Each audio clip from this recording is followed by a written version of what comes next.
पाकिस्तान का टीटीपी के महफूज ठिकानों के खिलाफ ऑपरेशन। तर्जुमान दफ्तर खारजा का कहना है कि पाकिस्तान अफगानिस्तान की खुद मुख्तारी और इलाकाई सलामती को बहुत अहमियत देता है।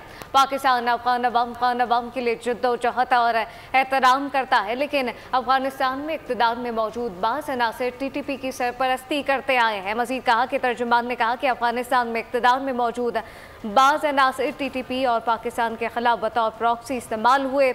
पाकिस्तान कई मरतबा अफगानिस्तान में दहशतगर्दों के महफूज ठिकानों की निशानदही कर चुका है। पाकिस्तान का टीटीपी के महफूज ठिकानों के खिलाफ ऑपरेशन। तर्जुमान दफ्तर खारजा का कहना है कि पाकिस्तान अफगानिस्तान के खुद मुख्तारी और इलाकाई सलामती को बहुत अहमियत देता है।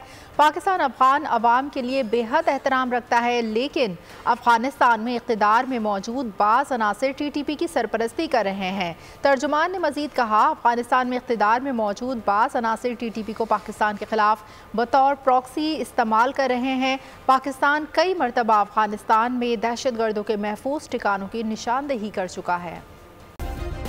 सब्सक्राइब करें और बेल दबाएं ताकि कोई खबर रह न जाए।